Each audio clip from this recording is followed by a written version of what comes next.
Mana sopir atau laki-laki dan jadi sopir diproses di Hong Kong.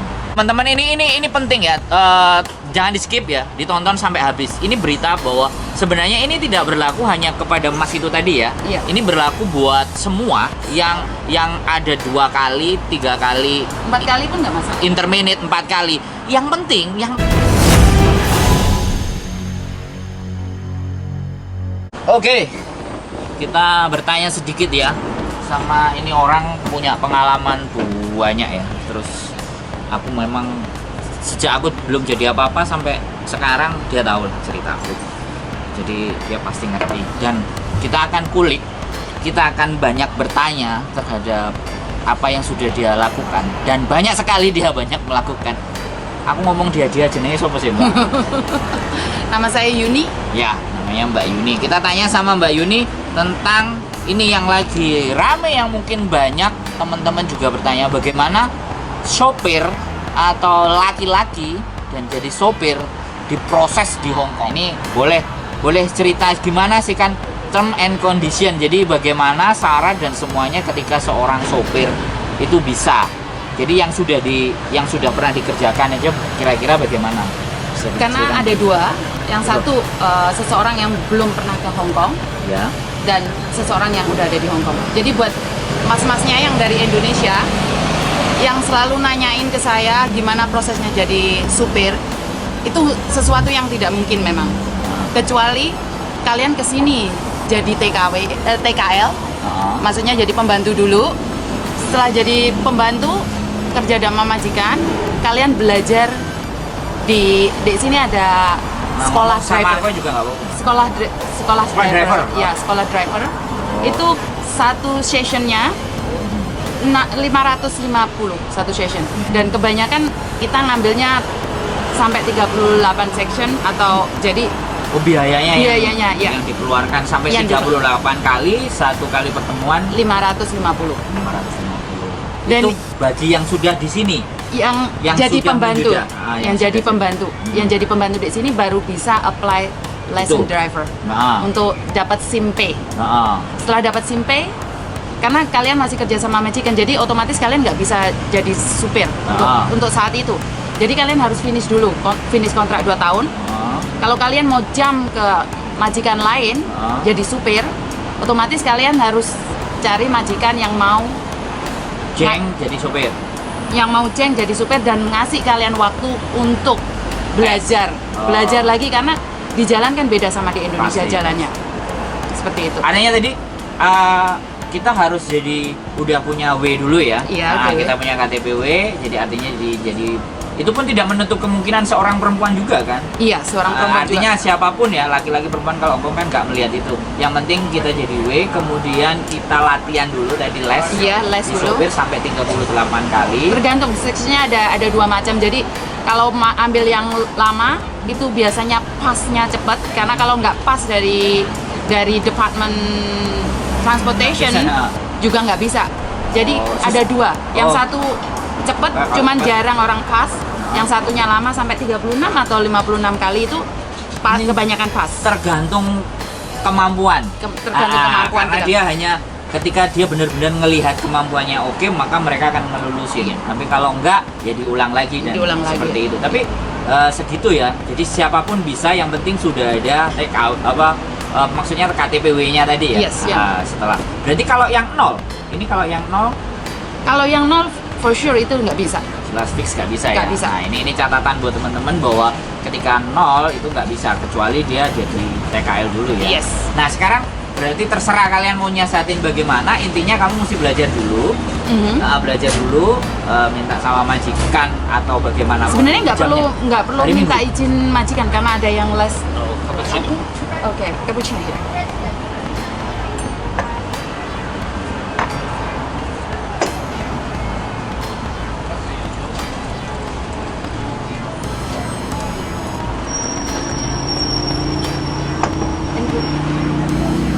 Oh jadi terserah ya, pokoknya disiasati waktunya untuk tes itu tadi. Kebanyakan hari efektif apa hari libur kan? Mungkin Hari efektif kebanyakan. Biasanya kan kita punya annual leave kan, biasanya nanya sama majikan dikasih 1 hari 2 hari. Kan jauh-jauh hari nanya. Oh itu yang Iya. yang mesti kita prediksi ya. Iya. Kalau mau naiknya level ya, Yes. levelnya naik gajinya lebih tinggi guys. Karena gaji supir ya. itu paling sedikit. Untuk yang sekarang itu 15-18, tapi untuk yang new, Yang sudah, yang beginner, beginner. itu kebanyakan 8.000 tapi stay in. Oh. 8.000 stay in. Itu yang buat yang pertama kali jadi supir ya. Jadi ada, tetapi ketika dia sudah pengalaman baru saya, kalau yang di dalam kita tetap nego kan sama majikan, Iya. kita bisa keluar juga nggak ada masalah. Bisa itu Nah. nego, karena kebanyakan kalau masih baru kita sendiri harus fleksibel dong. Kita nggak ada pengalaman, nggak mungkin Ya, kan ya, kita ya, stay ya, out ya, juga. ya, ya, rata-rata. Jadi kebanyakan mas-masnya atau mbak-mbaknya tuh nanyain stay out padahal dia sendiri nggak ada pengalaman. Intinya kalau kamu udah pengalaman supir kayak seseorang TKL Hong Kong, TKL Indonesia atau Filipina, mereka udah pengalaman, udah tahu road dan gajinya 15 sampai 18. Biasanya mereka stay out karena majikan nggak mungkin ngasih rumah buat mereka. Oh, jadi intinya kalau di dalam apapun biaya hidup dan makannya ditanggung, tapi dia dapatnya 8.000. Iya, 8.000. Tapi ketika sudah ada pengalaman dan mereka majikannya ngerasa, yo kamu punya pengalaman, silakan di luar, akhirnya gaji ternyata lebihnya itu juga karena biaya hidupnya dia di luar. Iya, biaya hidup di luar. Tapi semuanya juga bisa tergantung dengan majikannya kan, Tergantung yang meminta majikan. di dalam apa di luar. Iya. Oh. Tapi pemerintahan Hong Kong satu lagi notice, pemerintahan Hong Kong melarang orang stay out. Sebenarnya. Sebenarnya nggak ada stay out, tidak ada stay out. Oh. Jadi kalau seseorang tidak suka kamu dan mereka melaporkan, itu juga bermasalah. Karena itu kejadian buat dari anak Filipina. Mungkin anak Indonesia nggak pernah kejadian, itu kejadian sama anak Filipina. Mereka nikah, bawa istrinya ke Hong Kong, istrinya juga jadi pembantu. Dia kerja, dua-duanya kerja dan punya anak di Hong Kong sini. Sekolah di Hong Kong sini anaknya. Dan ada yang nggak suka, ada yang nggak suka sama pasangan ini, melaporkan ke imigrasi. Oh, jadi Jadi- itu masalah juga ya. Masalah, for sure. Jadi kalau kita ada yang ngelaporin, karena satu hal, orang yang ngelaporin itu pasti punya data kita. Oh, iya iya iya. Jadi ini anak akhirnya majikannya ini anak diselidikin, didatengin ke tempatnya majikan. Ini kejadian benar anak Filipina ya, sekali lagi anak Filipina. Suami istri sama anaknya di Hong Kong sini. Suaminya diinterminate majikan karena karena imigrasi datang ke rumah majikan. Ini belum pernah terjadi. Ini pertama kali terjadi. Jadi sekali lagi stay out. Siapapun yang ngejeng atau pacar kalian yang ngejeng atau siapapun yang ngejeng, stay out. Kalau ada yang laporin, tetap kena. Tidak ada dalam persyaratan hukum Hong Kong kalau Tidak ada. memperbolehkan stay out. Tidak ada. Jadi sebenarnya stay out itu perjanjian antara majikan dan pembantu Iya, aja mereka. iya. Oh, iya, karena memang mungkin privasi dan habis ini. Oke, luar biasa ya. Jadi slow aja ya Mbak ya. Kita ceritanya kayak siaran televisi beneran aja. Padahal kita lo nyantai ya. Oke. Jadi Nervous sama saya. iya. Ngelihat kamera orang itu juga bisa agak-agak gimana gitu. Tapi kita santai ya. Jadi itu salah satu dan memang benar ya, berarti sebenarnya mbak-mbak juga yang ada di sini itu juga berpotensi untuk bisa jadi driver ya. Iya. Tinggal bagaimana dirinya sendiri aja dapat info. Ini konten yang bagi saya ya istimewa. Ya bisa hubungin saya. Bisa hubungi ini namanya Mbak Yuni, bisa dihubungi. Jadi Dulu namaku Dewa, dulu namanya Dewa, sekarang namanya Yuni. balik aslinya. jadi balik aslinya. Jadi sebenarnya bisa apapun ya, yang penting kemauan, yang penting apa namanya, dia punya benar-benar niat dan minat seperti Niat dan uang. Karena biayanya satu kali session 550. ya itu Iya. bisa dipertimbangkan.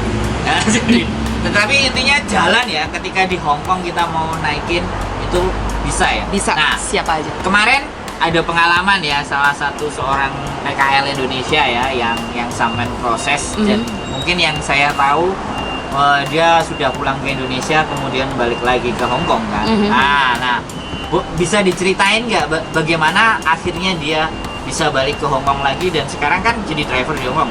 Nah, sekarang balik lagi jadi driver. Boleh diceritain pengalamannya Mbak Oke. Yuni ini. Ada salah satu TKL Hong Kong, dia apply ke tempat saya, ke kantor saya, cari majikan dan dapet. Dia diinterminate 2 kali atau 3 kali. Dan tahu sendiri kalau di intermini 2 kali 3 kali nggak bisa proses, Iya, banyak betul. pertanyaan dari Pasti. imigrasi. Dan itu memang terjadi. Waktu itu dia belum pulang Indonesia, kayaknya puasa dia pulang Indonesia, tapi dia udah dapat majikan. Dia udah dapat majikan, pulang ke Indonesia, kita start proses semuanya. Waktu proses berjalan, itu terlalu banyak pertanyaan dari imigrasi. Satu, pertanyaan tentang majikan. Majikan pertanyaan kita bisa jawab karena sama-sama di Hong Kong, jadi cepet. Enak. Terus yang kedua, pertanyaan buat si TKL-nya. Itu ada beberapa pertanyaan dan itu sangat kesulitan buat semua orang untuk menjawabnya. Betul. Tapi kelebihan dari Mas ini, sebelum dia pulang, saya membuat surat, dikirimkan ke imigrasi. Jadi saya yang buat, terus Masnya yang nyalin. Intinya alasan dia kenapa dia di interminate, kejadiannya seperti apa. Jadi kita explain. Story tentang apa yang terjadi. Iya, story-nya. Jadi itu kita kirimin ke mereka untuk agar mengamankan posisi kalau berikutnya mau ke Hong Kong lagi. Yes. Oh, wow. Jadi kalaupun kalian di intermini 2 kali 3 kali sebenarnya masih bisa cari majikan. Masih bisa. Yang penting kronologisnya itu jangan lupa untuk dicatat kenapa itu terjadi. Kenapa itu terjadi? Itu versi kita ya? Iya, versi kita. Bapak, versi kaum kita aja lah. Iya, Ah, versi kita. versi. Jadi karena majikan punya versi sendiri, kita punya versi sendiri. Betul. Jadi kita jelasin kenapa. Oke, majikan mukul saya, majikan pertama. Majikan kedua, mau merkosa saya, jadi saya nge-freak.